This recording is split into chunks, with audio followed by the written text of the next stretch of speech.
ഇനി അയോധ്യാവിധി ഭരണഘടനാനുസൃതമായിരിക്കണം, മതപരമായിരിക്കരുത് വിധി എന്നൊക്കെ പറഞ്ഞു തുടങ്ങിയതാണ്. പള്ളിയിൽ അവിടെ പ്രതിമകൾ കൊണ്ടുവച്ചത് തെറ്റെന്ന് പറഞ്ഞു അല്ലേ? അതിനുശേഷം പള്ളി പൊളിച്ചത് തെറ്റെന്നും പറഞ്ഞു. അവസാനം എന്താണ് ഉണ്ടായത്?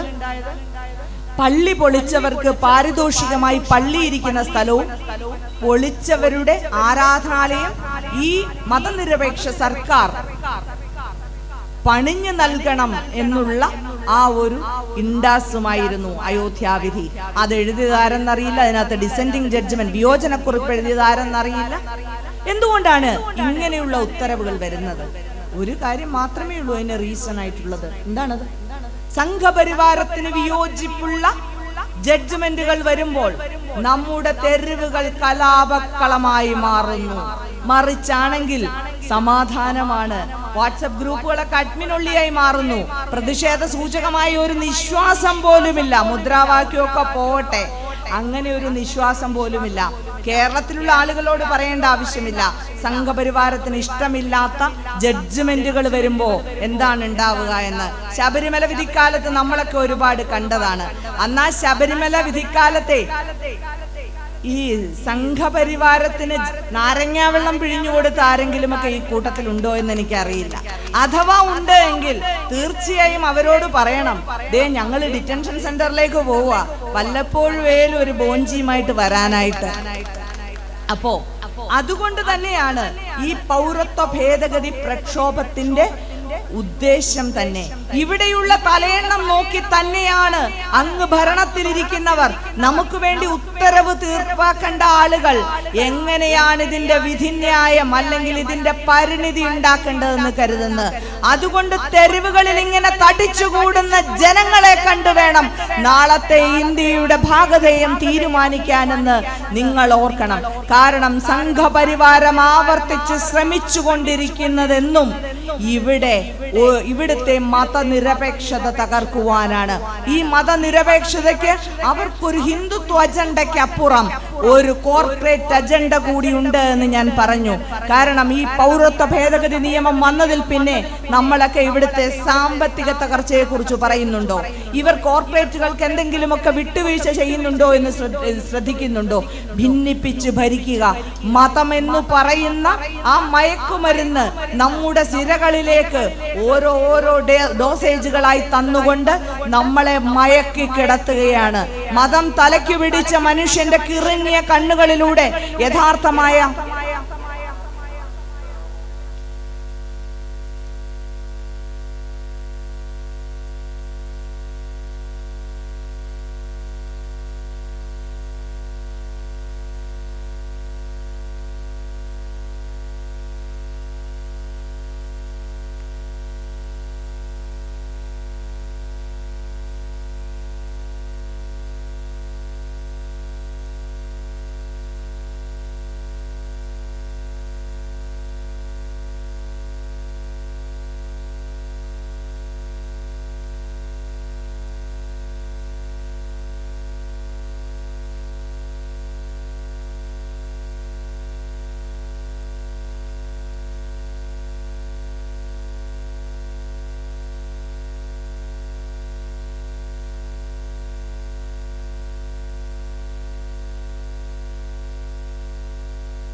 അപ്പോൾ ഇങ്ങനെ മതത്തെ ഡോസായി ഓരോ ഡോസായി നമ്മയൊക്കെ സ്ഥിരമായി മയക്കി കടത്തുവാനുള്ള ആ ശ്രമം അങ്ങ് ബ്രിട്ടീഷ് സാമ്രാജ്യത്വ കാലം മുതലേ ഉള്ളതാണ്. അപ്പോൾ അങ്ങനെയുള്ള ശ്രമത്തിലാണ് ഇവർ ശ്രമിക്കുന്നത്. നിങ്ങൾ എന്നും ആലോചിക്കണം, ഇന്ത്യയുടെ ചരിത്രത്തിൽ എന്നൊക്കെ മതനിരപേക്ഷത പ്രതിസന്ധിയിലായിട്ടുണ്ടോ അന്നൊക്കെ പ്രതിസ്ഥാനത്ത് നിന്നിട്ടുള്ളത് ഒരേ ഒരു സംഘടന മാത്രമാണ്, സംഘപരിവാരം മാത്രം. ഞാൻ ചില ഉദാഹരണങ്ങൾ പറയാം, നിങ്ങൾ മറുപടി പറയണം. പ്രതിസ്ഥാനത്ത് ഈ മതനിരപേക്ഷത ധർമ്മ സങ്കടത്തിലായ വളരെയധികം പ്രശ്നങ്ങൾ ഉണ്ടായിട്ടുള്ള കുറച്ച് വർഷങ്ങൾ പറയാം. ഞാൻ അതിനകത്ത് മറുപടി പറയില്ല, കാരണം തീരുമാനം നിങ്ങളുടേതായിരിക്കണം. ഇതൊരു ജനാധിപത്യമാണല്ലോ. ഞാൻ 3 ചോയ്സ് തരും: Indian National Congress, communist party, സംഘപരിവാരം. നിങ്ങൾ പറയണം പ്രതിസ്ഥാനത്ത് ആരായിരുന്നു എന്ന്. 1948 ജനുവരി മാസം 30 സംഭവം ഞാൻ പറയാം. നമ്മുടെ രാഷ്ട്രപിതാവ് മോഹൻദാസ് കരംചന്ദ് ഗാന്ധി എന്ന മഹാത്മാഗാന്ധി വെടിയേറ്റു കൊല്ലപ്പെട്ടു. കൊന്നത് നാഥുറാം വിനായക് ഗോഡ്സെ എന്ന് പറയുന്ന RSS കാരനാണ്. ഈ നാഥുറാം വിനായക് ഗോഡ്സെ RSS കാരനല്ല എന്നൊരു തിയറി അടുത്ത കാലത്തുണ്ട്. പക്ഷേ 1938 നാഥുറാം വിനായക് ഗോഡ്സെ സംഘപരിവാരം അല്ലെങ്കിൽ RSS വിട്ടു എന്നാണ് പറയുന്നത്. പക്ഷേ ഇദ്ദേഹം വിട്ട് 2 വർഷം കഴിഞ്ഞിട്ട് 1940 മുംബൈയിൽ നടന്ന RSSന്റെ യോഗത്തിൽ 3ാമതായി ഒപ്പിട്ട ആളിന്റെ പേര് NV ഗോഡ്സെ ടൈലർ എന്നായിരുന്നു. നാഥുറാം വിനായക് ഗോഡ്സെ എന്ന തുന്നൽക്കാരൻ. അപ്പോ ഈ പ്രതി കൊലപ്പെടുത്തിയ നമ്മുടെ മഹാത്മാഗാന്ധിയെ കൊലപ്പെടുത്തിയ ദിവസമാണ് 1900 പാർട്ടി സംഘപരിവാർ 1992 ഡിസംബർ മാസം 6 ആ ഫൈസാബാദിലെ പള്ളി പൊളിച്ചു. പ്രതിസ്ഥാനത്താര്? Communist party, Indian National Congress, സംഘപരിവാരം. ഇവിടെയൊന്നും പ്രതികരണമേ ഇല്ല. സംഘപരിവാരം. നിങ്ങൾ എന്തുകൊണ്ടാണ് ഈ നിമിഷവും സംഘപരിവാരം എന്നൊരു പേര് ഉറക്കെ പറയുവാൻ ഭയക്കുന്നത്? 2002 ഗുജറാത്തിലെ തെരുവുകൾ വോട്ടേഴ്സ് ലിസ്റ്റുമായി കടന്നു ചെന്നുകൊണ്ട് അവിടുത്തെ മുസ്ലിങ്ങളെ ജീവഹാനി വരുത്തുകയും പെണ്ണുങ്ങളെ ബലാത്സംഗം ചെയ്യുകയും അവരുടെ ഭ്രൂണങ്ങൾ തുറന്നെടുക്കുകയും ചെയ്തു. പ്രതിസ്ഥാനത്താര്? Indian National Congress, communist party, സംഘപരിവാരം. 2019 ഡിസംബർ മാസം 9 രാത്രി 8 മണിക്ക് ഇന്ത്യൻ ഭരണഘടനയുടെ മതനിരപേക്ഷത തകർക്കുന്ന രീതിയിൽ നമ്മുടെ ഭരണഘടന ഭേദഗതി ചെയ്തു. ആരാണ് പ്രതിസ്ഥാനത്ത്? സംഘപരിവാറാണ്. ഇന്ത്യയുടെ മതനിരപേക്ഷത തകർന്ന സാഹചര്യങ്ങളിലെല്ലാം പ്രതിസ്ഥാനത്തുണ്ടായിരുന്ന സംഘടനയാണ് സംഘപരിവാരം. ഇവർക്കെതിരെയാണ് നാം യുദ്ധം ചെയ്യേണ്ടത്. ഇവർ യുദ്ധം ചെയ്തു കഴിഞ്ഞാൽ ഇവരെ തോൽപ്പിക്കുവാൻ പറ്റുമോ എന്ന് ചോദിക്കുന്നവരോട് നിങ്ങൾ ഡൽഹിയിലെ തിരഞ്ഞെടുപ്പ് രംഗം ഒന്ന് നോക്കൂ. അവരുടെ സകല സന്നാഹങ്ങളുമായി അവരുടെ സകല മന്ത്രിമാരും, പ്രധാനമന്ത്രിയായ നരേന്ദ്രമോദിയും ആഭ്യന്തരമന്ത്രിയായ അമിത്ഷായും അങ്ങ് ഉത്തർപ്രദേശിൽ നിന്ന് യോഗി ആദിത്യനാഥും എത്തിയില്ലേ? 10,000-ഓളം നുക്കറ്റ് മീറ്റിംഗുകൾ കൂടിയില്ലേ? അവരുടെ ഭരണത്തിന്റെ എല്ലാ സന്നാഹങ്ങളും പുറത്തെടുത്തിട്ട് ആകെ കിട്ടിയത് ഗദ്ദാരോം, ഈ അവിടെ സമരം നടത്തുന്നവര് ഗദ്ദാരോം ഗോലിമാര എന്നുള്ള ഹേറ്റ് സ്പീച്ച് നടത്തിയില്ലേ? അവിടുത്തെ ഷഹീൻ ബാഗിലെ അമ്മമാരെ നനയ്ക്കുകയും അവരുടെ ഭക്ഷണം എടുത്തെറിയുകയും ചെയ്തില്ലേ? പേടിപ്പിക്കുവാനായി വെടിയുണ്ടകൾ നമ്മുടെയൊക്കെ നേരെ പായിച്ചില്ലേ? രാജ്ഘട്ടിൽ തന്നെ വെടിയുണ്ടകൾ പായിച്ചില്ലേ? എന്നിട്ട് പോലും എന്താണ് ഉണ്ടായത്? എന്നിട്ട് പോലും ഡൽഹിയിൽ നിർഭയനായ ലാളിത്യ മുഖമുദ്രയാക്കിയ നെഹ്റുവിനെ പോലെ ലാളിത്യ മുഖമുദ്രയാക്കിയ നരേന്ദ്രമോദിയുടെ സ്വർണ്ണക്കോട്ടിനെ തന്റെ ലാളിത്യം കൊണ്ട് ലജ്ജിപ്പിച്ച അരവിന്ദ് കെജ്രിവാൾ എന്ന് പറയുന്ന ആ മനുഷ്യനുണ്ടല്ലോ, അയാൾ ജയിച്ചില്ലേ? ഇനി എല്ലാവിധ സന്നാഹങ്ങളോടും കൂടി സ്വന്തം മാളമായിട്ടുള്ള ദില്ലിയിലെ ലജ്പത് നഗറിൽ പൗരത്വം വിശദീകരിക്കുവാൻ ഇറങ്ങിയപ്പോൾ അവിടെ നിന്നൊരു മലയാളി പെൺകുട്ടി, മലയാളി അഭിഭാഷക സൂര്യ രാജപ്പൻ ഷെയിം ഷാ എന്ന് പറഞ്ഞപ്പോൾ വിറച്ചുകൊണ്ട് പോയില്ലേ ഒരു മനുഷ്യൻ? ഇനിയും നിങ്ങൾക്ക് സംശയമാണോ നാം വിജയിക്കില്ല എന്നുള്ളത്? ഇത് നമ്മുടെ വിജയത്തിന്റെ യുദ്ധമാണ്. നാം വിജയിച്ചേ തീരുകയുള്ളൂ. ഇപ്പോൾ നാം വിജയിച്ചില്ലെങ്കിൽ നാം ചെന്ന് അവസാനിക്കുക ഡിറ്റൻഷൻ സെന്ററുകളിലായിരിക്കും. അതുകൊണ്ട് ഈ പൗരത്വ പ്രക്ഷോഭത്തിലേക്ക് എത്തുന്ന ആരും മനസ്സിലൊരു കണിക പോലും സംശയം അവശേഷിപ്പിക്കരുത്. ഒരു സൂഫി പറഞ്ഞ കഥയുണ്ട്.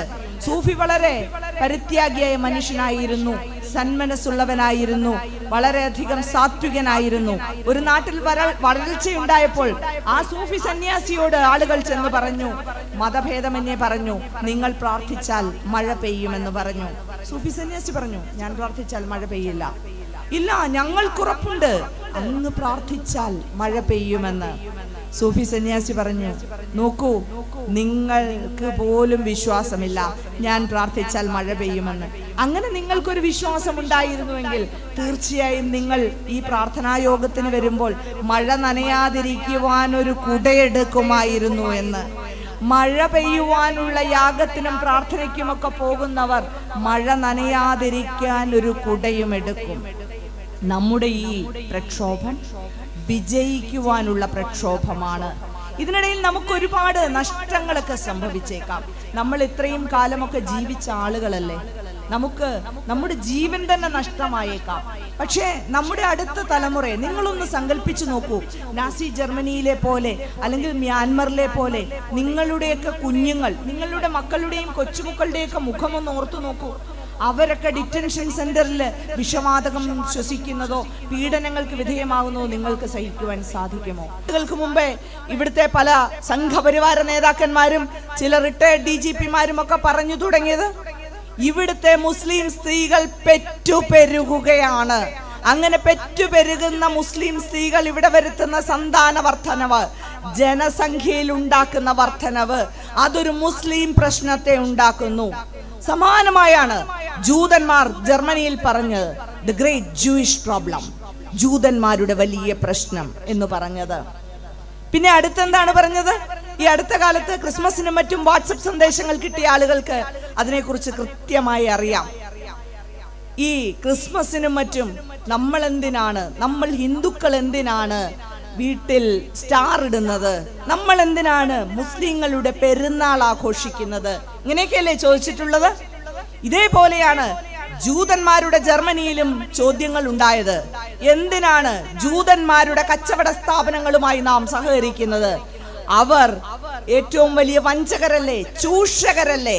നിങ്ങൾ പഴയ കഥകളിൽ ഒന്നിൽ പോലും ഒരു വിശ്വസിക്കാൻ പറ്റുന്ന ജൂതനെ കണ്ടിട്ടുണ്ടാവില്ല. കാരണം അത് ചരിത്രത്തിലെ ബോധപൂർവമായ നിർമ്മിതിയായതുകൊണ്ട് തന്നെയാണ്. അങ്ങനെയുള്ള ഒരു ബോധപൂർവമായ നിർമ്മിതികളിലൂടെ ജൂതന്മാരെ എല്ലാവരെയും വിശ്വസിക്കാൻ കൊള്ളാത്തവരും വഞ്ചകരും ചൂഷകരുമാക്കിയപ്പോൾ അവിടുത്തെ നാസികൾ പറഞ്ഞു, ഇവരെ യാതൊരു തരത്തിലും വിശ്വസിക്കരുത്. ഇവരുടെ കച്ചവട സ്ഥാപനങ്ങളുമായി സഹകരിച്ച് ഇവർക്ക് ലാഭമുണ്ടാക്കി കൊടുക്കരുത്. കുറച്ചു കഴിഞ്ഞപ്പോ ഈ കച്ചവട സ്ഥാപനങ്ങളുമായി സഹകരിക്കുന്നത് കൊടിയ കുറ്റമാക്കി മാറ്റി. ഇനി അടുത്ത കാലത്തുണ്ടായ മറ്റൊരു ഡെവലപ്മെന്റ് ആണ് ലവ് ജിഹാദ്, അല്ലെ? ഇന്ത്യയിൽ ഉണ്ടായതാണ്. അതേപോലെ തന്നെയായിരുന്നു നാസി ജർമ്മനിയിലും ഉണ്ടായിരുന്നത്. നാസി ജർമ്മനിയിൽ എന്താണ് പറഞ്ഞത്? ജൂതന്മാരുമായി വിവാഹത്തിലോ വിവാഹേതര ബന്ധത്തിലോ ഇടപെടുവാൻ പാടില്ല. ഇവിടെ ഈ ലവ് ജിഹാദിന്റെ കഥയൊക്കെ കേട്ടിട്ട് ചില ബിഷപ്പുമാർ ഇറങ്ങിയിരിക്കുകയാണ്. അത് മുസ്ലിങ്ങൾ ലവ് ജിഹാദ് നടത്തുന്നു എന്ന് പറഞ്ഞുകൊണ്ട്. ഈ ബിഷപ്പുമാർ അങ്ങനെ പറയുവാൻ ഒരു കാര്യമുണ്ട്. അവരിൽ ചിലരുടെയൊക്കെ പേരിൽ കൃത്യമായ രീതിയിൽ സ്വത്ത് കേസ് നടക്കുന്നുണ്ട്. CBI പിടിച്ചു കഴിയുമ്പോൾ അങ്ങ് അജിത് പവാറിനെ മഹാരാഷ്ട്രയിൽ വിട്ടതുപോലെ ഇവിടെ തലയൂരി വിടണം. അത് കണ്ടുകൊണ്ടാണ് ബിഷപ്പുമാർ ഇതൊക്കെ പറയുന്നതും മുസ്ലിങ്ങളാണ് ലോകത്തിലെ ഏറ്റവും ക്രൂരന്മാരായ വംശമെന്ന് ചില കാപ്പിപ്പൊടി അച്ഛന്മാർ പറഞ്ഞുകൊണ്ട് നടക്കുന്നതും. പക്ഷെ ഈ അച്ഛന്മാരും ബിഷപ്പുമാരും ഒക്കെ മറന്നുപോയ ഒരു കാര്യമുണ്ട്. അതെന്താണ്?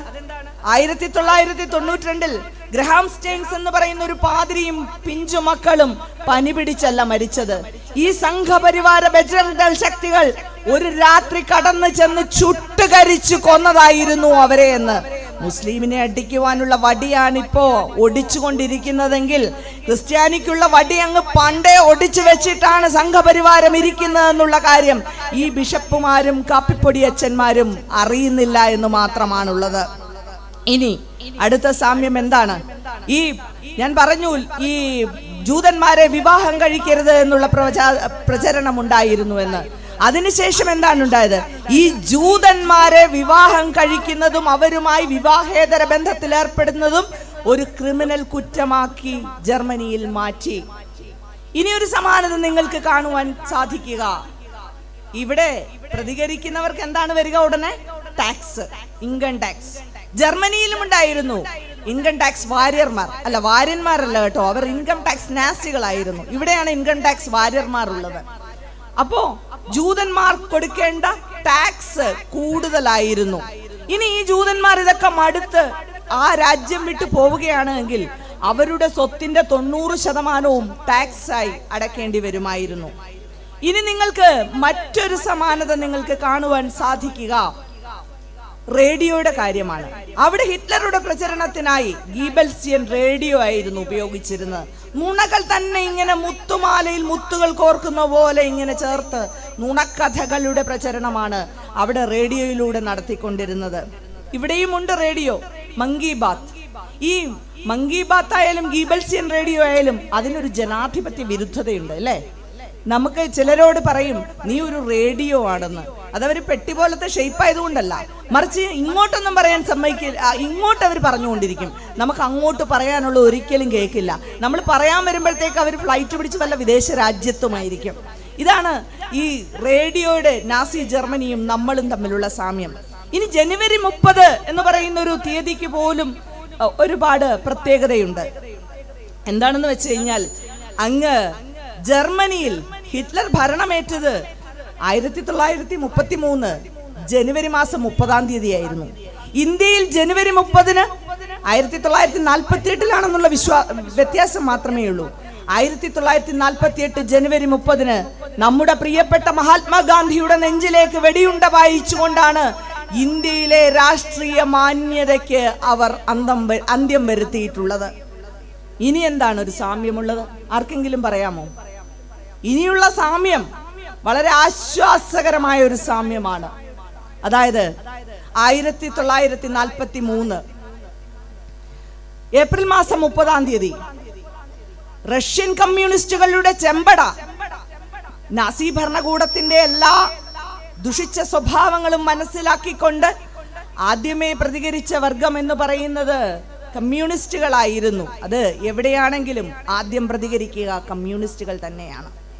അങ്ങനെ മനസ്സിലാക്കിക്കൊണ്ട് റഷ്യൻ കമ്മ്യൂണിസ്റ്റുകൾ മുന്നേറി റെയ്ച്ച്സ്റ്റാഗ് പിടിച്ചെടുത്ത 1943 ഏപ്രിൽ മാസം 30 അന്ന് വിഷം കഴിച്ചിട്ടും മതിയാകാതെ വെടിവെച്ച് ഹിറ്റ്ലർ മരിച്ചത് ഒരു തുരങ്കത്തിലായിരുന്നു. ഇന്ത്യയിലും ഇപ്പോൾ ഒരു തുരങ്കം ശരിയായി വരുന്നുണ്ട്. കാര്യങ്ങളൊക്കെ ശരിയാവുകയാണ് എങ്കിൽ കൃത്യമായൊരു വർത്തമാനം വളരെ വൈകാതെ നമുക്ക് കിട്ടുമെന്നുള്ള ആ ജനാധിപത്യത്തിന്റെ വസന്ത പ്രതീക്ഷയിലാണ് നമ്മൾ നിൽക്കുന്നത്. അപ്പോ ഇങ്ങനെയാണ് നമ്മുടെ ചരിത്രത്തിലെ സമാനതകൾ മുൻപോട്ട് പോകുന്നത്. ഇനി ഈ പൗരത്വ ഭേദഗതി നിയമം എന്ന് പറയുന്നത് എന്തിനു കൊണ്ടുവന്നു എന്നാണ് ഇവരുടെ വിശദീകരണം എന്ന് നമുക്ക് കേൾക്കാം. ബംഗ്ലാദേശ്, അഫ്ഗാനിസ്ഥാൻ, പാകിസ്ഥാൻ എന്നീ 3 നമ്മുടെ പ്രിയപ്പെട്ട അയൽ രാജ്യങ്ങളിൽ പെട്ടിട്ടുള്ള ആളുകൾ, അവിടെ ന്യൂനപക്ഷമായിട്ടുള്ള ഹിന്ദുവും ക്രിസ്ത്യാനിയും ജൈനനും പാഴ്സിയും ബുദ്ധനും സിഖുകാരനും ഇവരവിടെ മതപീഡനം അനുഭവിക്കുന്നുണ്ടെങ്കിൽ അവർ ഇന്ത്യയിലേക്ക് കടന്നു വന്നാൽ അവരെ അനധികൃത കുടിയേറ്റക്കാരായി കണക്കാക്കുകയില്ല എന്ന്. ഇത്രയൊന്നും വളഞ്ഞു ചുറ്റുണ്ടായിരുന്നു. മുസ്ലിം അവിടെ നിന്നെങ്ങാനും കടന്നു വന്നാൽ അവരെ അനധികൃത കുടിയേറ്റക്കാരായി കണക്കാക്കുമെന്ന് അങ്ങ് നേരെ പറഞ്ഞാൽ മതിയായിരുന്നു. പക്ഷെ അങ്ങനെ പറയുന്നതിന് ഒരു രസമില്ലല്ലോ. അപ്പൊ ഈ മുസ്ലിങ്ങൾ മാത്രം കടന്നു വന്നാൽ എങ്ങനെയാണ് അനധികൃത കുടിയേറ്റക്കാരനാകുന്നതെന്ന് ചോദിച്ചപ്പോൾ അവർ പറഞ്ഞു, അത് മുസ്ലിങ്ങളുടെ രാജ്യമല്ലേ ഇത് 3, അവിടെ മുസ്ലിങ്ങൾ എങ്ങനെയാണ് കുടിയേറ്റക്കാരായി മാറുന്നതെന്ന്. നമ്മുടെ കൂട്ടത്തിൽ ഇസ്ലാം മതത്തിൽപ്പെട്ട സഹോദരങ്ങൾ ഇരിപ്പുണ്ട്. അവർക്കറിയാം ഏറ്റവും വിശുദ്ധമായ ഗ്രന്ഥം എന്ന് പറയുന്ന അവരെ സംബന്ധിച്ചിടത്തോളം ഖുറാനാണ്. ഈ മുസ്ലിങ്ങൾ ഏറ്റവും വിശുദ്ധമെന്ന് കരുതുന്ന ഖുറാൻ കൈകൊണ്ട് പോലും തൊടുവാനുള്ള അവകാശമില്ലാത്ത രീതിയിൽ അഹമ്മദിയർ എന്ന് പറയുന്ന വിഭാഗം താമസിക്കുന്ന ഇടമാണ് പാകിസ്ഥാൻ. പാകിസ്ഥാൻ ഒരു മുസ്ലിം രാജ്യമൊക്കെയാണെങ്കിലും പക്ഷേ ഇവരെ ഈ മതപീഡനം അനുഭവിക്കുന്ന ആളുകളുടെ കൂട്ടത്തിൽ പെടുത്തിയിട്ടില്ല. ഇനി മതപീഡനം അനുഭവിക്കുന്ന ആളുകളോടുള്ള അലിവാണ് എങ്കിൽ ഇന്ത്യൻ വംശജരെയല്ലേ ഇവർ ആദ്യം പരിഗണിക്കേണ്ടത്? ശ്രീലങ്കയിലുള്ള നമ്മുടെ സ്വന്തം ചോരയും നീരുമായി ഇന്ത്യൻ വംശജരെ അവർ പരിഗണിക്കുന്നില്ല. തൊട്ടടുത്ത രാജ്യമായി അയ്യോ എന്ന് വിളിച്ചാൽ നമുക്ക് ഓടിപ്പോകുവാൻ പറ്റുന്ന രീതിയിലുള്ള ഒരു രാജ്യമായ ഭൂട്ടാനിൽ ക്രിസ്ത്യാനികൾ മതപീഡനം അനുഭവിക്കുന്നില്ലേ? അവരെ അതിൽ പെടുത്തുന്നില്ല. ഇനി ദലൈലാമ, പണ്ടുതൊട്ടേ നമ്മൾ ദലൈലാമയ്ക്ക് സംരക്ഷണം കൊടുത്തിരുന്നതല്ലേ? ദലൈലാമയുടെ കൂട്ടർ ആ നാട്ടിൽ നിന്ന്, ടിബറ്റിൽ നിന്ന് ഇങ്ങോട്ട് വന്നാൽ സംരക്ഷണമുണ്ടോ? അതുമില്ല. ഇനി മ്യാൻമർ, ലോകത്തിലെ ഏറ്റവും അധികം പീഡനം അനുഭവിക്കുന്ന സ്ഥലമാണ് മ്യാൻമർ എന്ന് ഞാൻ പറഞ്ഞു. ഈ മ്യാൻമറിൽ നിന്നുള്ള റോഹിംഗ്യകൾ കൊടിയ പീഡനം അനുഭവിക്കുമ്പോൾ നമ്മളൊക്കെ പറയില്ലേ വസുധൈവ കുടുംബകമെന്ന്? ഈ വസുധൈവ കുടുംബകം എന്ന് പറഞ്ഞാൽ ലോകം മുഴുവൻ ഒരൊറ്റ കുടുംബമാണ്. രണ്ടുപേരെ തമ്മിൽ വേർതിരിക്കാൻ പാടില്ല. ഈ പറയുന്നതൊക്കെ നമ്മൾ ചുമ്മാ ഒരു അഡ്വർടൈസ്മെന്റേ ഉള്ളൂ എന്നുള്ളതൊന്നും അവർക്കറിയില്ല. അവർ ഓടി ഓടി എത്തും. ഒരു കയ്യിൽ കുഞ്ഞുങ്ങള്, മറു കയ്യിൽ പ്രായമായ അച്ഛനമ്മമാര്. അങ്ങനെയാണ് ചില ആളുകൾ അങ്ങനെയാണ്. പ്രായമായ അച്ഛനമ്മമാരെ ഉപേക്ഷിച്ചിട്ട് ഭരണം പിടിക്കാൻ പോവില്ല, ATM മെഷീന് മുമ്പിലിട്ട് ഉണക്കാനിടില്ല. അതുപോലെ ഭാര്യയെ കൊണ്ട് ഉപേക്ഷിക്കില്ല. അവർ ഈ രക്ഷപ്പെട്ടു പോകുമ്പോൾ അവർ ഈ ഭാര്യയും കുഞ്ഞുങ്ങളെയും ഒക്കെ കൂടെ എടുക്കും. അങ്ങനെ കാല് കഴിച്ചിട്ട് ഓടി ഓടി ഓടി നമ്മുടെ അതിർത്തിയിലെത്തുമ്പോൾ എന്താ ഉണ്ടാവുക? ഇവിടെ നിന്ന് കുരുമുളക് സ്പ്രേ, അല്ലെങ്കിൽ ജലപീരങ്കി, ഇതുമല്ലെങ്കിൽ ബുള്ളറ്റുകൾ തന്നെ വെക്കും. ഇതൊക്കെ സഹിച്ചിട്ടും ഏതെങ്കിലുമൊക്കെ റോഹിംഗ്യക്കാരൻ ഇന്ത്യൻ അതിർത്തി കടന്നെത്തിയാൽ അവനെ നമ്മൾ കാല് വെക്കുവാൻ പോലും അറയ്ക്കുന്ന രീതിയിലുള്ള ചതുപ്പ് നിലങ്ങളിലാണ് പാർപ്പിക്കുന്നത്. അവൻ ചെയ്യുന്നത് റാക്ക് പിക്കേഴ്സിന്റെ പണിയാണ്. അതായത് വേസ്റ്റ് എടുക്കുക. ഈ വേസ്റ്റിൽ നിന്ന് കിട്ടുന്ന ഭക്ഷണം ഉണക്കിയാണ് അവനവന്റെ കുഞ്ഞുങ്ങൾക്ക് കൊടുക്കുക. നിങ്ങൾ വിചാരിക്കും അഭയാർത്ഥികളല്ലേ, അങ്ങനെയൊക്കെ ആയിക്കോട്ടെ എന്ന്. പക്ഷെ ഈ അഭയാർത്ഥികളായിട്ട് വരുന്ന മനുഷ്യർക്ക് അതിനു മുമ്പ് ഒരു കാലഘട്ടം ഉണ്ടായിരുന്നു. നിങ്ങളെ ഓരോരുത്തരെയും പോലെ അധ്യാപകരായിരുന്നു, ഡോക്ടർമാരായിരുന്നു, എഞ്ചിനീയർമാരായിരുന്നു, പത്രപ്രവർത്തകരായിരുന്നു, അങ്ങനെ പഠിച്ചവരായിരുന്നു, സ്വന്തമായി നിലമുള്ളവരായിരുന്നു, ആർഭാടത്തിൽ വീട് വെച്ച് താമസിച്ചിരുന്ന ആളുകളായിരുന്നു.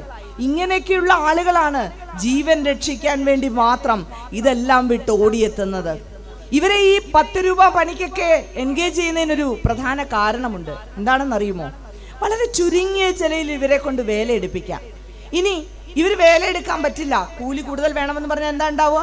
സ്വാഭാവികമായി അവരെ പുറത്താക്കും, അല്ലേ? ഇനി അവർ പുറത്താക്കാതെ ഇവിടെ തന്നെ തുടരുകയാണെങ്കിൽ എന്താ ഉണ്ടാവുക? നമ്മുടെ ഇവിടുത്തെ തൊഴിലാളി വർഗം, നമുക്കറിയാം ഇവിടെയൊക്കെ 500 രൂപയിൽ കുറഞ്ഞു പണി ചെയ്യുന്ന, ദിവസക്കൂലിക്ക് പണി ചെയ്യുന്ന ഒരാളുണ്ടാവില്ല തൊഴിലുറപ്പല്ലാതെ. അപ്പൊ അങ്ങനെ ചെയ്യുന്ന ആളുകൾ കൂലി വർധനവ് ചോദിക്കുമ്പോൾ, അല്ലാതെ 500 രൂപ കൂലി തന്നെ ചോദിക്കുമ്പോൾ അവരോട് പറയാം, നോക്കൂ ഞങ്ങൾക്ക് 10 രൂപയ്ക്ക് പണി ചെയ്യുവാൻ ആൾക്കാരുണ്ട്. അപ്പോഴാണ് നിങ്ങൾക്ക് 500 രൂപയുടെ അഹങ്കാരം. അങ്ങനെ അടിസ്ഥാനപരമായി കോർപ്പറേറ്റുകൾക്ക് കൂട്ടുനിന്നുകൊണ്ട് ഇവിടുത്തെ തൊഴിലാളി വർഗത്തിനു കൂടി എതിരാണ് ഇതുപോലെയുള്ള പൗരത്വ ഭേദഗതി നിയമങ്ങൾ എന്നുകൂടി നമ്മൾ അറിയണം. പിന്നെ ഇവരാദ്യം പറഞ്ഞത് എന്താണ്? ഇവരാദ്യം പറഞ്ഞത് ഈ പൗരത്വ ഭേദഗതി നിയമം കൊണ്ടുവന്നത് മതപീഡനം അനുഭവിക്കുന്നവർക്കെതിരെയാണ് എന്ന്. ഈ മതപീഡനം അനുഭവിക്കുന്നവരെ സഹായിക്കാനാണ്. ഈ മതപീഡനം അനുഭവിക്കുന്നവരെ സഹായിക്കാനായിട്ട് പോകുന്ന ആൾക്കാരാരാണ്? ഒന്ന് നമ്മുടെ ഷാജി, അമിത് ഷാ എന്നുള്ളതിന് നമ്മൾ ഹിന്ദിയിൽ ജി എന്ന് ചേർക്കും കേട്ടോ, അങ്ങനെയാണ്. അപ്പൊ ഈ ഒന്ന് ഷാജി, രണ്ടാമതാരാണ്? നമ്മുടെ നരേന്ദ്രമോദി. ഇവരെവിടെ നിന്നാണ് വരുന്നത്? ഇവര് വരുന്നത് ഗുജറാത്തിൽ നിന്നാണ്. ഈ ഗുജറാത്തിൽ 2002 എന്താണ് സംഭവിച്ചത്? ഈ പൗരത്വ രജിസ്റ്റർ ഒക്കെ വരുന്നതിന് മുമ്പുള്ള ഒരു കാലഘട്ടത്തിൽ ഗുജറാത്തിന്റെ തെരുവുകളിൽ ഇലക്ഷൻ ലിസ്റ്റിങ്ങിനെ കയ്യിൽ പിടിച്ചുകൊണ്ട് വീടാന്തരം ഇവർ കയറി ചെന്നു. ഇവർ കയറി ചെന്നത് വോട്ട് വേണമെന്ന് പറയാനായിരുന്നില്ല, മറിച്ച് ഈ ലിസ്റ്റിൽ എത്ര മുസൽമാന്മാരുണ്ട് എന്ന് നോക്കിക്കൊണ്ട് ഓരോ മുസൽമാന്റെയും വീട്ടിൽ കയറി ചെന്ന് അവന്റെ ജീവൻ എടുക്കാനായിരുന്നു. അവന്റെ വീട്ടിലെ സ്ത്രീകളുടെ വയറ് തുറന്ന് ഭ്രൂണത്തെ പുറത്തെടുക്കുവാനായിരുന്നു. ആ സമയത്ത് അവിടെ മാരുതി ഡ്രൈവിംഗ് മിഡിൽ ക്ലാസ് എന്നൊരു വിഭാഗം ഉണ്ടായിരുന്നു. അവിടുത്തെ ആ മധ്യവർഗ യുവതികളെ, സ്ത്രീകളെ അങ്ങനെയാണ് വിളിച്ചിരുന്നത്. കാരണം പ്രത്യേകിച്ചൊന്നുമില്ല, ജീവിതം ഇങ്ങനെ പാട്രിയാർക്കിയുടെ എല്ലാ പിതാരക്ഷതി കൗമാരെ എന്നൊക്കെയുള്ള ആ സങ്കല്പത്തിൽ അങ്ങനെ നടന്നു പോകുന്നു. അപ്പോൾ പിന്നെ മാരുതി ഓടിക്കുക, അതാണ് അവരുടെ ഒരു ലക്ഷറി. പ്രത്യേകിച്ച് ആയാസങ്ങളൊന്നും അറിയുന്നില്ല.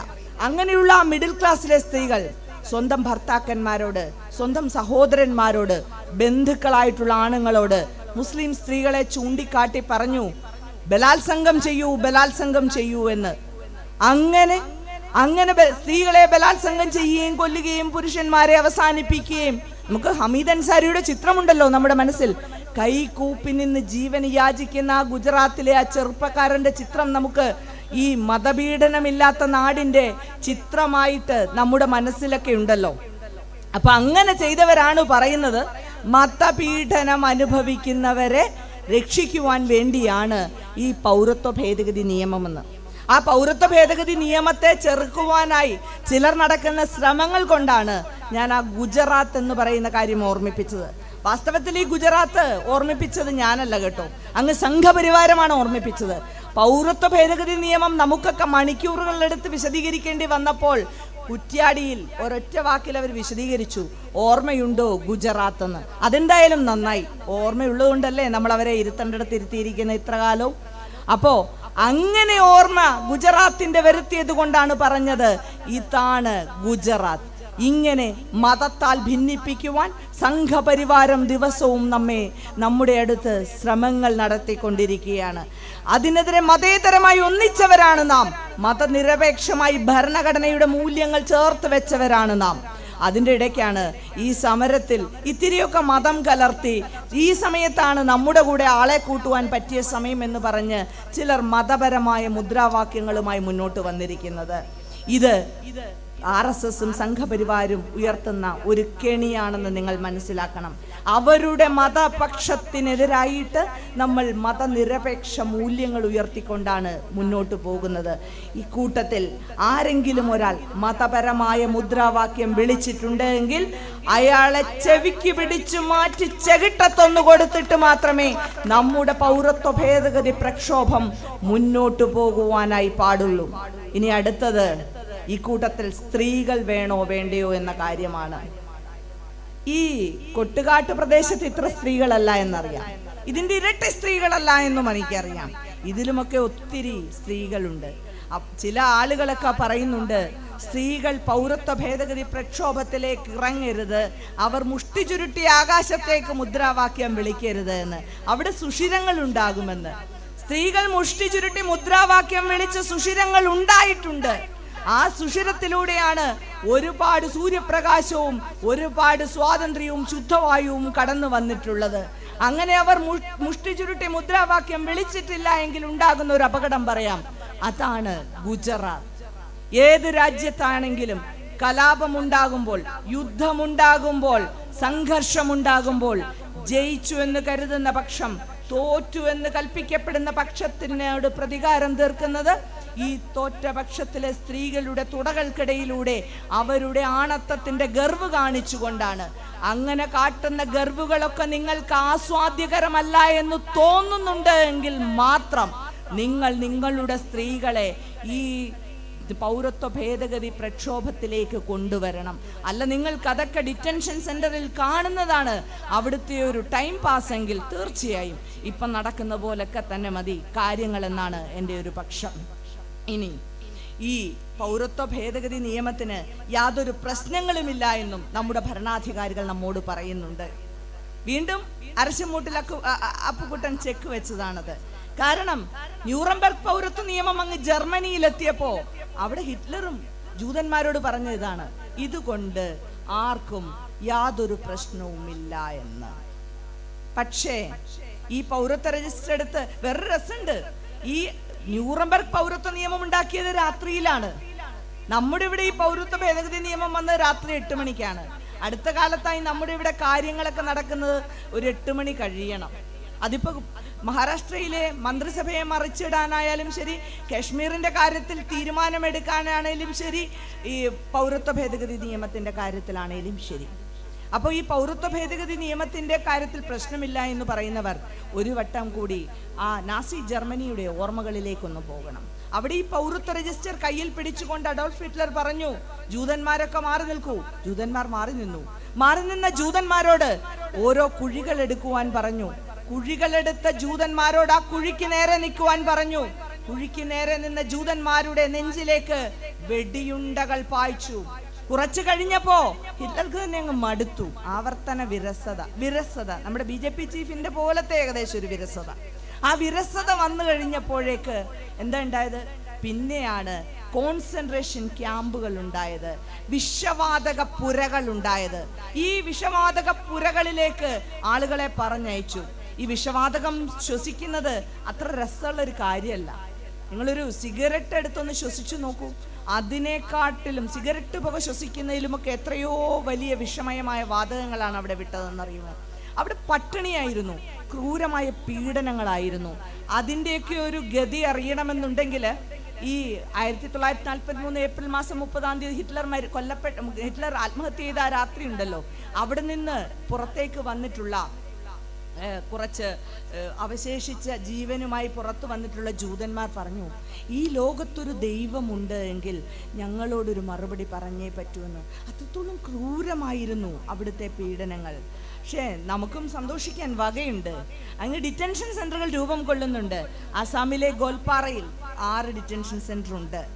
അടുത്തത് പഞ്ചാബിലെ തരൺ അതായത് ജാലിയൻ വാലാ ബാഗ് ഓർത്ത് നന്നായി. മറ്റൊരു കഥ പറയുവാനുണ്ട്.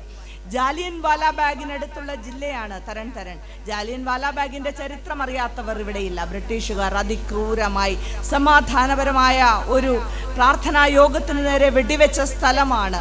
ആ ജാലിയൻ വാലാ ബാഗിൽ ഒരു ഡിറ്റൻഷൻ സെന്റർ രൂപം കൊള്ളുന്നുണ്ട്. ഇനി രാജസ്ഥാനിലെ അൽവറിൽ രൂപം കൊള്ളുന്നുണ്ട്.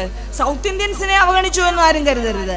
ബാംഗ്ലൂരിൽ നിന്ന് 40 കിലോമീറ്റർ അകലെ മാത്രം ഒരെണ്ണം രൂപം കൊള്ളുന്നുണ്ട്. ഈ ഡിറ്റൻഷൻ സെന്ററിലേക്ക് പോകുമ്പോൾ ഭാര്യയും ഭർത്താവും ഒന്നും ഒരുമിച്ചായിരിക്കില്ല. അവര് ഇപ്പൊ ഗോൽപ്പാറയിൽ നിന്നുള്ള വാർത്തകൾ അങ്ങനെയാണ്. ഭാര്യയും ഭർത്താവും 2 ഡിറ്റൻഷൻ സെന്ററുകളിലാണ് ഉണ്ടാവുക. അപ്പോ എല്ലാവരും ഹാപ്പി ആയല്ലോ അല്ലേ? കാര്യങ്ങളൊക്കെ ഭയങ്കരതായി. ഡിറ്റൻഷൻ സെന്ററിന്റെ പാലുകാച്ചിനി വന്നാൽ മതി എന്നുള്ള അവസ്ഥയിലാണ് നമ്മൾ ഇരിക്കുന്നത്. അപ്പോ ഇതൊക്കെ പറയുമ്പോൾ പോലും ആളുകൾക്ക് അതിൻ്റെ ഒരു രൂക്ഷതയിലേക്ക് വരുന്നില്ല. അതിൻ്റെ ഒരു സീരിയസ്നെസ് ഇതെന്നോ വരാൻ പോകുന്ന കാര്യമാണെന്നാണ്. ഇതേപോലെ എന്നോ വരാൻ പോകുന്ന കാര്യമാണെന്ന് കരുതിയതാണ് അഫ്ഗാനിസ്ഥാനിലെ താലിബാനിസം. എൻ്റെയൊക്കെ ചെറുപ്പത്തിൽ അഫ്ഗാനിസ്ഥാനിലെ ചിത്രങ്ങൾ കാണുമ്പോൾ വളരെ ആധുനികരായിരുന്ന സ്ത്രീകൾ, അവർ മോഡേൺ വസ്ത്രങ്ങളൊക്കെ ധരിച്ച ഡോക്ടർമാരും എഞ്ചിനീയർമാരും ഒക്കെയാണ്. അഫ്ഗാൻ സ്ത്രീകൾ അതിസുന്ദരികളാണ്. അപ്പോൾ അവര് ഇങ്ങനെയൊക്കെ ഡോക്ടർമാരും എഞ്ചിനീയർമാരും ഒക്കെ ആയിരുന്നു. ഞാൻ കോളേജിൽ പഠിക്കുന്ന കാലമായപ്പോഴത്തേക്ക് അവിടുത്തെ സ്ഥിതി മാറി. അവിടെ താലിബാനിസം വന്നു. അവിടെ സ്ത്രീകൾക്ക് പുറത്തിറങ്ങാൻ പറ്റാത്ത അവസ്ഥ വന്നു. എന്താ പറയുക, ആൾക്കാരെ സ്കൂളിൽ പോകണമെന്ന് പറഞ്ഞാൽ പിഞ്ചു കുഞ്ഞുങ്ങളായിട്ടുള്ള പെൺകുട്ടികളെ പോലും വെടിവെച്ച് വീഴ്ത്തുന്ന അവസ്ഥയുണ്ടായി. മലാല യൂസുഫിൻ്റെ കഥ നിങ്ങൾക്കെല്ലാവർക്കും ഞാൻ പറഞ്ഞു തരേണ്ട ആവശ്യമില്ല.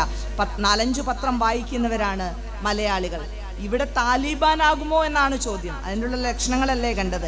മോഹൻ ഭാഗവത് എന്താണ് കഴിഞ്ഞ ദിവസം പറഞ്ഞ? സ്ത്രീകളൊക്കെ പുറത്തു പോകാനും വിദ്യാഭ്യാസം കിട്ടുവാനും തുടങ്ങിയ കാലത്താണ് ഇവിടെ പ്രശ്നങ്ങൾ തുടങ്ങിയെന്ന്.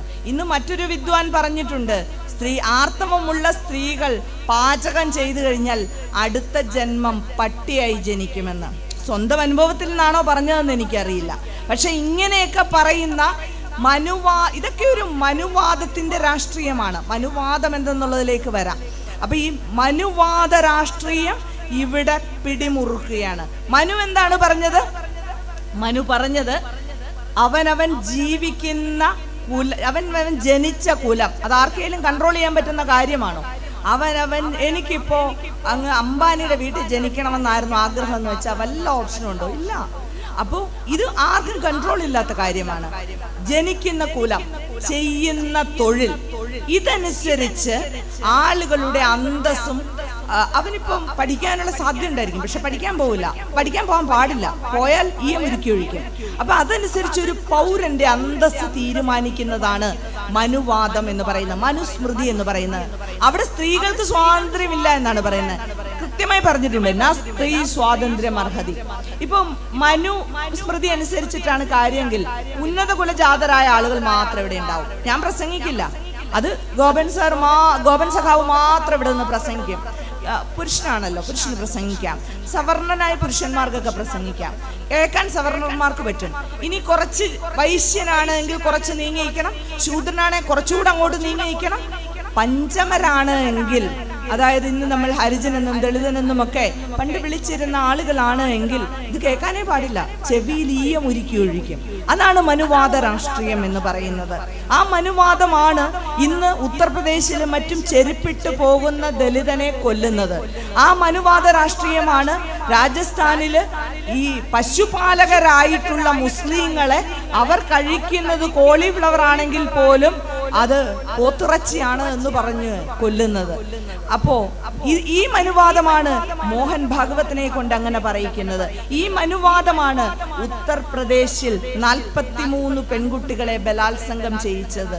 അങ്ങനെ അവിടെ ഒരു 43 പെൺകുട്ടികൾക്ക് പകരം ഒരു 10 പശുവിനെ ആരെങ്കിലും അടിക്കുകയായിരുന്നെങ്കിൽ ആ അടിച്ചവൻ മിച്ചമുണ്ടാകില്ല എന്ന് ഓർക്കണം. പെൺകുഞ്ഞുങ്ങളെ ബലാത്സംഗം ചെയ്ത് കൊന്നുകൊണ്ടിരിക്കുന്നു. അപ്പോ ഈ മനുവാദ രാഷ്ട്രീയ ഇവരുമായിട്ടുള്ളതൊക്കെ ഈ ബാക്കിയുള്ള ജനാധിപത്യവാദികളും കമ്മ്യൂണിസ്റ്റുകളും കോൺഗ്രസ്സുകാരും ഒക്കെ ഉണ്ടാക്കുന്ന കെട്ടുകഥയാണ് എന്ന് പറയാൻ വരട്ടെ.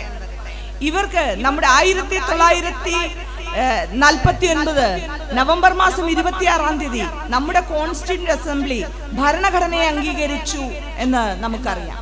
ഇങ്ങനെ അംഗീകരിച്ചപ്പോൾ ഇന്ത്യയിലുള്ള സമസ്ത ജനങ്ങൾക്കും സന്തോഷമായിരുന്നു.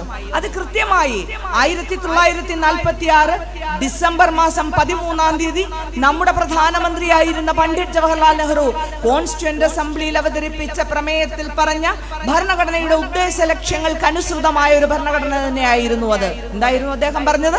നമ്മുടെ ഭരണഘടന എന്ന് പറയുന്നത് ഒരു സ്വതന്ത്ര പരമാധികാര റിപ്പബ്ലിക്കിന് വേണ്ടിയിട്ടുള്ളതായിരിക്കുമെന്നും രാഷ്ട്രീയവും സാമ്പത്തികവും സാമൂഹികവുമായ സമത്വം അതിലുണ്ടാവുമെന്നും ഇവിടെയുള്ള പാർശ്വവൽക്കരിക്കപ്പെട്ടവനും ന്യൂനപക്ഷക്കാരനും തീർച്ചയായും അതിൽ സംരക്ഷണം ഉണ്ടായിരിക്കുമെന്നുമാണ് പറഞ്ഞത്.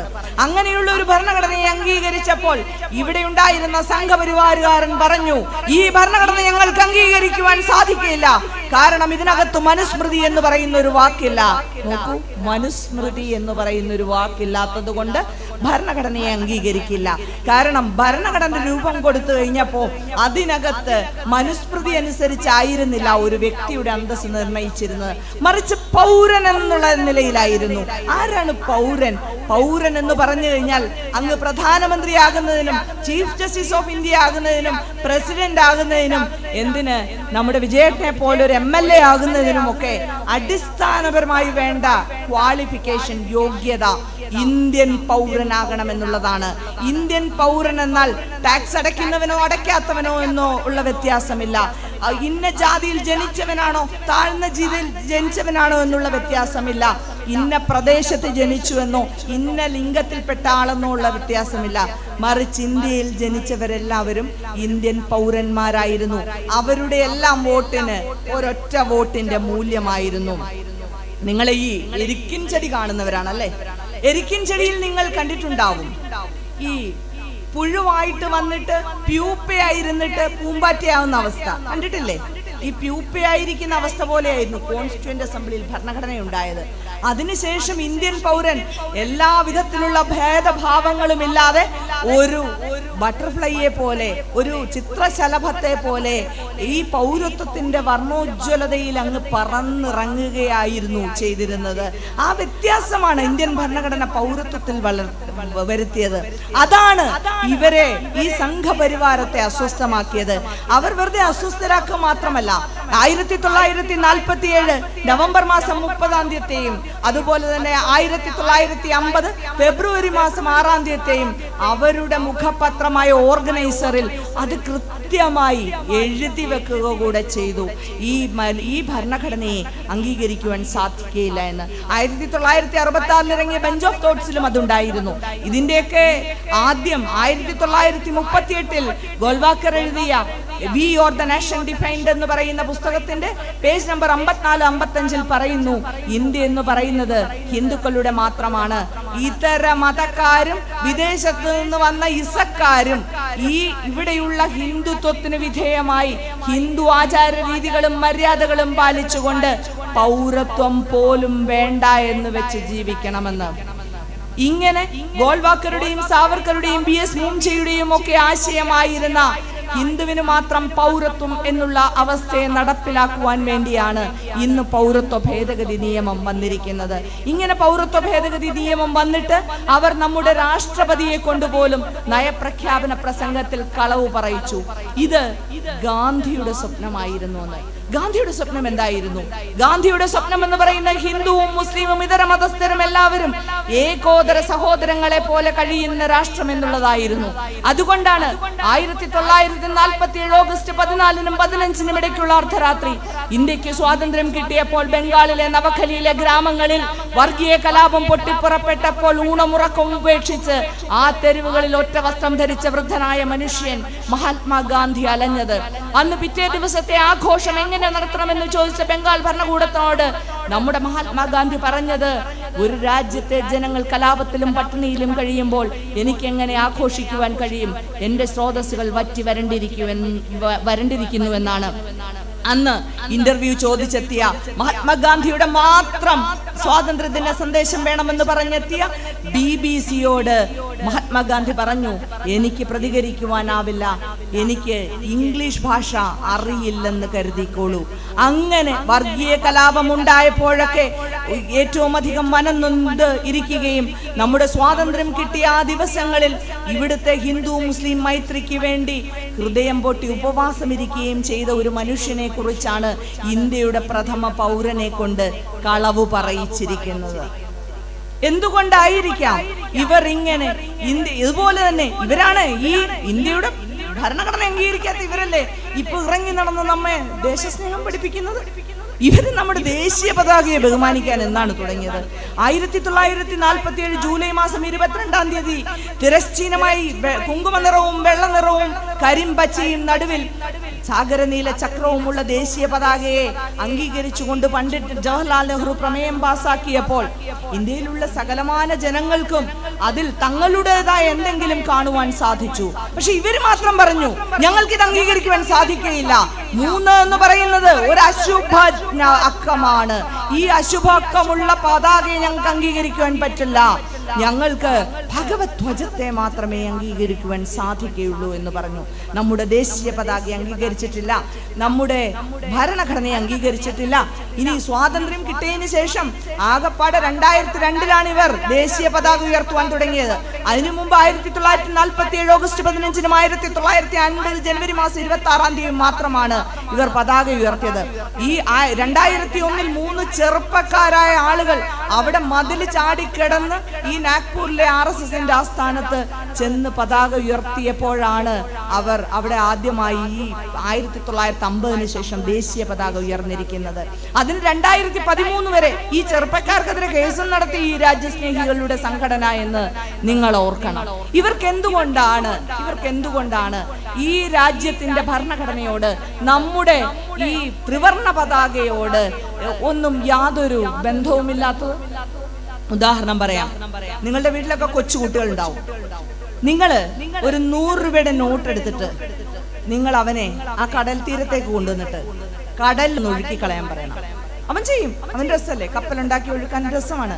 കാരണം എന്താണ്? അവന് അതിനു വേണ്ടിയിട്ട് അധ്വാനിച്ചിട്ടില്ല. മറിച്ച് നിങ്ങൾ നിങ്ങളുടെ ഭാര്യയോടോ അല്ലെങ്കിൽ നിങ്ങൾ തന്നെ ഒന്ന് ശ്രമിച്ചു നോക്കൂ.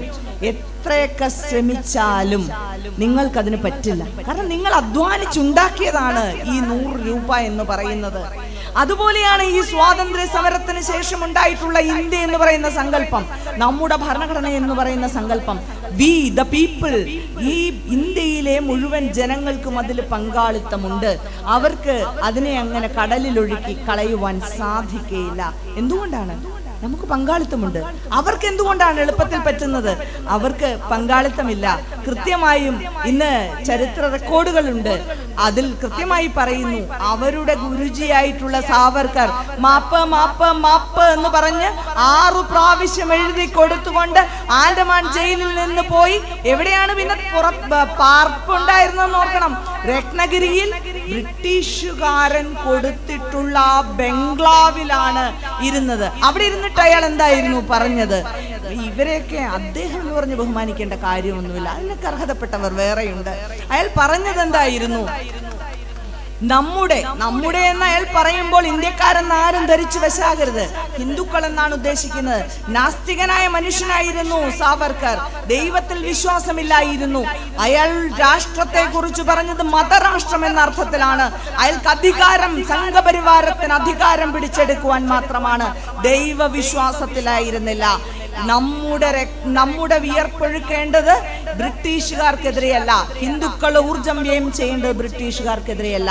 അത് വിദേശത്ത് നിന്ന് വന്ന മതങ്ങൾക്കും, അതായത് ക്രിസ്ത്യൻ മതവും ഇസ്ലാം മതവും, വിദേശത്ത് നിന്ന് വന്ന ഇസങ്ങൾക്കും, അതായത് കമ്മ്യൂണിസം, ഇതിനെതിരെയാണ് നാം വിയർപ്പൊഴുക്കേണ്ടത് എന്ന് പറഞ്ഞ വ്യക്തിയാണ് സ്വന്തമായി വീർ എന്ന് ചേർത്തിട്ടുള്ള വീർ സാവർക്കർ.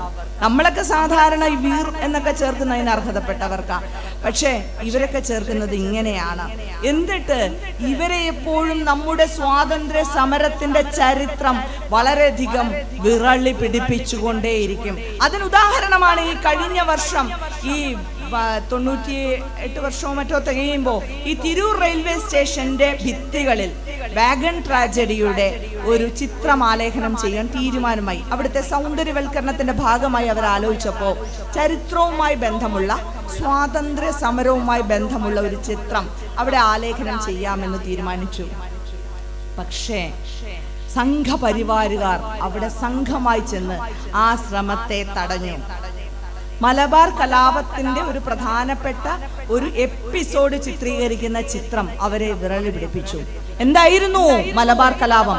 സംഘപരിവാരം ഇപ്പോൾ വളരെ കുറ്റത്തോടുകൂടി പറയുന്നുണ്ട്. ചിലയിടത്തു നിന്നൊക്കെ മുദ്രാവാക്യം ഉയരുന്നു, 21 ഊരിയ വാളുകൾ അറബിക്കടലിൽ എറിഞ്ഞിട്ടില്ല എന്ന്. 21 ഊരിയ വാളുകൾ ആരുടേതായിരുന്നു? അത് ആർക്കെതിരെയായിരുന്നു? 21 ഊരിയ വാളുകൾ, 1921 ഊരിയ വാളുകൾ എന്ന് പറയുന്നത് മലബാറിലെ കർഷകരുടേതായിരുന്നു. അവർ വാളുകൾ ഊരിയത് ആർക്കെതിരെയായിരുന്നു?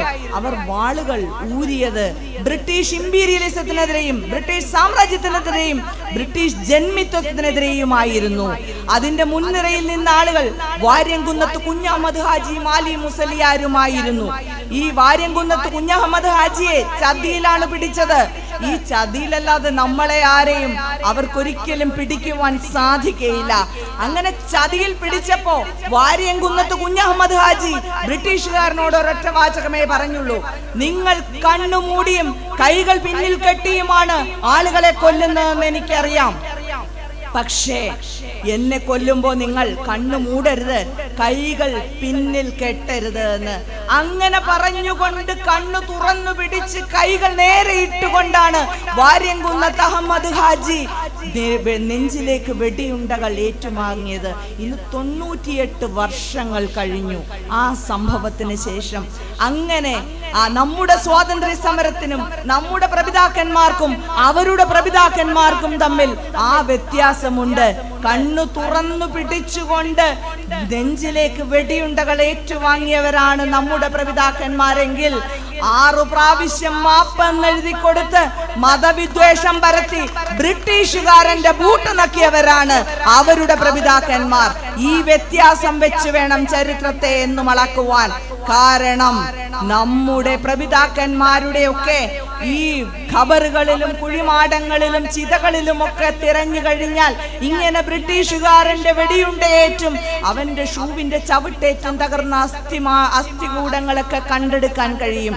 ഈ ചരിത്രത്തിൽ നിന്ന് ഈ ഷൂ തിരഞ്ഞെടുത്തു കഴിഞ്ഞാൽ ഉറപ്പായും അതിൽ ഈ സംഘപരിവാരത്തിന്റെ പ്രപിതാക്കന്മാരുടെ നാവോടിയ പാടും കാണുവാൻ സാധിക്കും. അതുകൊണ്ട് തന്നെയാണ് ഈ സ്വാതന്ത്ര്യാനന്തരമുള്ള ഇന്ത്യയെ ഇങ്ങനെ ചേർത്തു പിടിക്കുമെന്ന് നമുക്ക് വാശി. നോക്കൂ, തിരൂരിൽ ഈ സ്വാതന്ത്ര്യ സമരത്തിന്റെ ചിത്രം ആലേഖനം ചെയ്ത എന്തായിരുന്നു വാഗൺ ട്രാജഡി? ഇങ്ങനെ കർഷക സമരം ചെയ്ത 100ഓളം ആളുകളെ തിരൂർ റെയിൽവേ സ്റ്റേഷനിൽ നിന്നും ബെല്ലാരി റെയിൽവേ സ്റ്റേഷനിലേക്ക് കൊണ്ടുപോകുന്നതിനിടെ 140 കിലോമീറ്റർ പിന്നിട്ടപ്പോഴേക്ക് വാതിലും ജനലും ഒന്നുമില്ലായിരുന്ന ആ വാഗണിനകത്ത് ശ്വാസം മുട്ടി 64 കർഷകരാണ് പിടഞ്ഞു മരിച്ചത്. അവരുടെ ഓർമ്മയ്ക്കാണ് അന്ന് ആ ചിത്രം അവിടെ ആലേഖനം ചെയ്യുവാൻ ശ്രമിച്ചത്. ഇത്ര നാളിന് ശേഷവും ഈ 1921 കഴിഞ്ഞ് ഏതാണ്ട് 98-99 വർഷത്തിന് ശേഷവും സംഘപരിവാരത്തിന് ബ്രിട്ടീഷുകാരനെതിരെയുള്ള ഒരു സമരത്തിന്റെ എപ്പിസോഡ് ചിത്രീകരിക്കുന്നത് ഇത്രയധികം ഹൃദയവേദന ഉണ്ടാക്കുന്നുവെങ്കിൽ അതിനൊരൊറ്റ കാരണമേ ഉള്ളൂ. അവന്റെയൊക്കെ ഗൃഹാതുരമായ ഓർമ്മകളിൽ നിന്നും 1947 വരെ നക്കിയ ബ്രിട്ടീഷുകാരന്റെ ഷൂവിന്റെ രുചി ഓർമ്മകൾ ഓടുന്നുണ്ട് എന്നുള്ളത് തന്നെയാണ്. പിന്നീട് ഹിച്ച്കോക്ക് എന്ന് പറയുന്ന മലബാറിലെ സർജന്റ് ആയിരുന്നു ഈ വാഗൺ ട്രാജഡിയുടെ സൂത്രധാരൻ. ആ ഹിച്ച്കോക്കിന്റെ ഒരു പ്രതിമ കൊണ്ടുവന്നിട്ട് വള്ളുവമ്പ്രത്തിലെ 3 കൂടിയ ജംഗ്ഷനിൽ പ്രതിഷ്ഠിക്കുകയുണ്ടായി. ഇതിനെ നേരിടുവാനായി പോയ ഈ കുമ്പളത്ത് ഗോവിന്ദൻ നായർ അടക്കമുള്ള, കുമ്പളത്ത് ഗോവിന്ദൻ നായർ എന്നാണ് എൻ്റെ ഓർമ്മ, അദ്ദേഹം ഒരു മാപ്പിളപ്പാട്ട് എഴുതിയിട്ടുണ്ട്. അതിൻ്റെ ഇപ്രാവശ്യത്തെ മാധ്യമം ആഴ്ചപ്പതിപ്പിൽ ആ കവിത അടക്കം ആ മാപ്പിളപ്പാട്ടടക്കം വന്നിട്ടുണ്ട്. നമ്മളൊന്നായി, അന്ന് 21 നമ്മളൊന്നായി വെള്ളയെ തുരത്തിയില്ലേ എന്നാണ്. അതിനകത്തെ വേറൊരു വരിയുണ്ട്. അതായത് ഈ ബാപ്പമാരെയൊക്കെ ഇങ്ങനെ നിരത്തി നിർത്തി സ്വന്തം കുഞ്ഞുങ്ങളുടെ മുമ്പിൽ വെച്ചാണ് വെടിവെച്ച് വീഴ്ത്തിയിരുന്നത് എന്ന്. അപ്പൊ അന്ന് ഈ 44-ൽ ആ ഹിച്ച്കോക്കിന്റെ പ്രതിമ തകർക്കുവാൻ പോയപ്പോഴും ബ്രിട്ടീഷ് പട്ടാളം ഇവിടുത്തെ സ്വാതന്ത്ര്യ സമര സേനാനികളെയൊക്കെ ഭയങ്കരമായി ഉപദ്രവിക്കുകയൊക്കെ ഉണ്ടായി. അന്ന് ആ സമരത്തിലുണ്ടായിരുന്ന ആളുകളായിരുന്നു മുഹമ്മദ് അബ്ദുറഹ്മാനും AK ഗോപാലനും ഒക്കെ. അതിനുശേഷം 1967-ൽ EMSന്റെ സപ്തകക്ഷി മന്ത്രിസഭ വന്നപ്പോഴാണ് ഹിച്ച്കോക്കിന്റെ പ്രതിമ മാറ്റുകയും വള്ളുവമ്പ്രം ജംഗ്ഷനിൽ, എനിക്ക് തോന്നുന്നു ഇപ്പോഴും അതുണ്ട്, ഒരു വാഗണിന്റെ, റെയിൽവേ വാഗണിന്റെ മാതൃകയിലുള്ള ഒരു കാത്തിരിപ്പ് കേന്ദ്രം അവിടെ സ്ഥാപിച്ചിട്ടുണ്ട്. ഞാൻ പറഞ്ഞത്, ഇന്നും ഇവരുടെ ലോയലിറ്റി എന്ന് പറയുന്ന, സംഘപരിവാരത്തിന്റെ ലോയലിറ്റി എന്ന് പറയുന്നത് അത് നമ്മുടെ നാടിനോടല്ല എന്നുള്ളതിന്റെ ഉദാഹരണമാണ്. തിരൂർ റെയിൽവേ സ്റ്റേഷനിൽ കഴിഞ്ഞ ഇടയ്ക്ക് സംഘമായി ചെന്ന് മുദ്രാവാക്യം വിളിച്ചുകൊണ്ട് ആ ചിത്രമാലേഖനം ചെയ്യുവാനുള്ള നിലപാടിനെ പോലും തടസ്സപ്പെടുത്തത്. ഈ ഇതുപോലെയുള്ള ശ്രമങ്ങളെയൊക്കെ, സ്വാതന്ത്ര്യ സമരത്തിന്റെ എപ്പിസോഡുകളെയൊക്കെ തന്നെയും ഇപ്പോ നമ്മൾ ഈ പൗരത്വ പ്രക്ഷോഭത്തെയൊക്കെ വെള്ളിയാഴ്ച സമരങ്ങൾ എന്നൊക്കെ ചിലർ വിളിക്കുന്നില്ലേ? യഥാർത്ഥത്തിൽ വെള്ളിയാഴ്ച സമരം എന്താണ്? ഗ്രറ്റ തോൺബെർഗിന്റെ ക്ലൈമാറ്റിക് സമരത്തെയാണ് വെള്ളിയാഴ്ച സമരം എന്ന് പറഞ്ഞ് എല്ലാ ദിവസവും നടത്തിയിരുന്ന സമരം ആ പെൺകുട്ടി അവസാനം വെള്ളിയാഴ്ച മാത്രമായി നടത്തി. ഇവിടെ മണ്ടന്മാരായ സംഘപരിവാറുകാർ എവിടെയോ വെള്ളിയാഴ്ച എന്നും കേട്ടിട്ടുണ്ട്, വേറൊരിടത്ത് സമരവും കേട്ടിട്ടുണ്ട്. അപ്പം മുസ്ലിങ്ങൾ നടത്തുന്ന സമരം എന്ന രീതിയിലാണ് ഈ വെള്ളിയാഴ്ച സമരമെന്ന് ഈ പൗരത്വ പ്രക്ഷോഭ സമരത്തെ വിളിക്കുവാൻ ശ്രമിക്കുന്നത്. വാസ്തവത്തിൽ ഇതൊരു വെള്ളിയാഴ്ച സമരമാണോ? അല്ല, ഇത് എല്ലാ ദിവസവും ഉള്ള ഒരു സമരമാണ്. എല്ലാ വിധത്തിലുള്ള ആളുകളും പങ്കെടുക്കുന്ന ഒരു സമരമാണ്. ഈ സമരത്തെ ഒരൊറ്റ വിഭാഗത്തിന്റെ മാത്രം സമരമാക്കി മാറ്റുവാൻ ശ്രമിച്ചപ്പോൾ ഈ സമരത്തിന് ഐക്യദാർഢ്യം പ്രഖ്യാപിച്ചുകൊണ്ട് ആദ്യം പുറത്തേക്ക് വന്നത് നമ്മുടെ മഹാത്മാഗാന്ധിയുടെ ജീവചരിത്രം എഴുതിയ രാമചന്ദ്ര ഗുഹയായിരുന്നു എന്നോർക്കണം. അവർ മതത്താൽ ഒറ്റപ്പെടുത്തുവാൻ ശ്രമിച്ചപ്പോൾ മതനിരപേക്ഷതയാൽ ഒന്നിച്ചുകൊണ്ടാണ് നമ്മൾ ഈ സമരം നടത്തിയത്. അതിനുകൊണ്ടാണ് ഇവർ സ്വാതന്ത്ര്യ സമരത്തിലെ ഏറ്റവും മികച്ച എപ്പിസോഡ് എന്ന് പറയാവുന്ന ആ മലബാർ കലാപത്തെ മാപ്പിള കലാപം എന്ന് പറഞ്ഞ് ചുരുക്കുവാൻ ശ്രമിക്കുന്നത്. മോഴിക്കുന്നത്ത് ബ്രഹ്മദത്തൻ നമ്പൂതിരിപ്പാട് എന്ന് പറയുന്ന ഒരു വലിയ സാമൂഹ്യ സ്വാതന്ത്ര്യ സമര സേനാനി ഉണ്ടായിരുന്നു ഇതിനകത്ത്. ആ മോഴിക്കുന്നത്തിനെ സ്വന്തം ഇല്ലത്ത് നിന്ന്, മലപ്പുറത്തുള്ള സ്വന്തം ഇല്ലത്ത് നിന്ന് കാക്കത്തോട് പാലം ഈ മലബാർ കലാപത്തിന് പിന്തുണ കൊടുത്തു എന്നുള്ള പേരിൽ ഉടനെ തന്നെ രാജ്യദ്രോഹിയാക്കി. ഈ രാജ്യദ്രോഹിയാക്കുന്ന ഏർപ്പാട് ഇവർ പഠിച്ച ഒരു പക്ഷേ ഹിറ്റ്ലറിൽ നിന്നും അതേപോലെ തന്നെ ബ്രിട്ടീഷ് സാമ്രാജ്യത്തിൽ നിന്നും ആകാം. ഉടനെ തന്നെ ഈ മോഴിക്കുന്നത്തിനെതിരെ കേസ് വന്നു. കാക്കത്തോട് പാലത്തിന് ബോംബ് വെക്കുവാൻ ശ്രമിച്ചു എന്ന് പറഞ്ഞ് അതാരോപിച്ചുകൊണ്ട് 14 കിലോമീറ്റർ വണ്ടിയിൽ കെട്ടി വലിച്ചിഴച്ചുകൊണ്ടാണ് മോഴിക്കുന്നത്തിനെ അറസ്റ്റ് ചെയ്ത് കൊണ്ടുപോയത്. പിന്നീട് ബെല്ലാരി ജയിലിലായ അദ്ദേഹത്തിനെ 1922-ൽ ബ്രിട്ടീഷുകാരുടെ കോടതി തന്നെ കുറ്റവിമുക്തനാക്കി വിടുകയായിരുന്നു ചെയ്തിരുന്നത്. അപ്പോ ഈ രീതിയിൽ മതനിരപേക്ഷമായി നമ്മുടെ സമരങ്ങൾ പോവുകയാണ്. ഈ സമരത്തിന് ഒരു പ്രത്യേക രാഷ്ട്രീയ കക്ഷിയുമായി ബന്ധമുണ്ടാവില്ല. നാനാ ജാതി മതസ്ഥരുടേതുമാണ്, എല്ലാവിധ പാർട്ടികളുടേതുമാണ്. എല്ലാവരും ഒരുമിച്ചെത്തേണ്ട നമ്മുടെ സ്വാതന്ത്ര്യ സമരം പോലെ തന്നെ വളരെ പ്രാധാന്യമുള്ള ഒരു സമരമാണ്. മതം പറയാത്ത മുള്ളുപുരടും മൂർഖൻ പാമ്പുകൾ സകലരും ഒരുപോലെ തെരുവുകളിലേക്ക് ഇറങ്ങി വരണം. എന്തുകൊണ്ടാണതെന്ന് പറയാം. നമ്മളൊക്കെ വളരെ നിഷ്കളങ്കരായ ആളുകളാണ്. നാം ഭരണഘടനയെ മാനിക്കുന്നവരാണ്, ഭരണഘടനാ സ്ഥാപനങ്ങളെ മാനിക്കുന്നവരാണ്. നമുക്ക് തോന്നും കോടതിയിൽ കേസുണ്ടല്ലോ, അപ്പൊ പിന്നെ നമ്മൾ എന്തിനാണ് വെറുതെ പുറത്തേക്ക് ഇറങ്ങി വിയർപ്പൊക്കെ ആക്കുന്നത്? വിയർപ്പിന്റെ അസുഖമുള്ളവരല്ലേ നമ്മളൊക്കെ എന്ന് കരുതും. പക്ഷേ കഴിഞ്ഞ ദിവസം ഈ 13A എന്ന് പറയുന്ന കളുന്തികുഞ്ചിലെ ഒരു റോഡിനെ കുറിച്ച് സുപ്രീം കോടതി വളരെ അസ്വസ്ഥമായ ചില നിരീക്ഷണങ്ങൾ നടത്തി. ഈ 13A റോഡ് എന്ന് പറയുന്നത് മറ്റൊരു രീതി നിങ്ങളൊക്കെ അറിയോ? ഷഹീൻ ബാഗ്. ഈ ഷഹീൻ ബാഗിലേക്ക് സമരം നടക്കുന്ന അവിടുത്തെ ഒരു റോഡ് വല്ലാണ്ട് മുടങ്ങിപ്പോയി, ആളുകൾക്ക് ബുദ്ധിമുട്ടുണ്ടാകുന്നു. എന്നാൽ ആ ബഹുമാനപ്പെട്ട സുപ്രീം കോടതിക്ക് ഇന്നും ബുദ്ധിമുട്ടുണ്ടായിട്ടില്ല. ഇന്ത്യയിലെ ഒരു സംസ്ഥാനത്തിലെ ഏതാണ്ട് എല്ലാ റോഡുകളും മാസങ്ങളായി അടഞ്ഞു കിടക്കുകയാണ് എന്നുള്ള കാര്യത്തിൽ. ഏതാണ് ആ സംസ്ഥാനം? ഇന്നത് സംസ്ഥാനമല്ല. ഏതാണ് സംസ്ഥാനം? പറയൂ. അങ്ങനെ ഇപ്പം വേണ്ട, ഞാൻ പറയും, നിങ്ങൾ കേൾക്ക്. നിങ്ങളും ഇനി പറയണം. ജമ്മു ആൻഡ് കാശ്മീർ അതൊരു രാത്രിയിൽ സംസ്ഥാനമല്ലാതായി പോയി. അവിടേക്കുള്ള റോഡുകൾ അവസാനിച്ചു. അങ്ങോട്ടേക്കാർക്കും പോകുവാൻ പറ്റില്ല. Indian communist party of India മാർക്സിസ്റ്റിന്റെ ജനറൽ സെക്രട്ടറി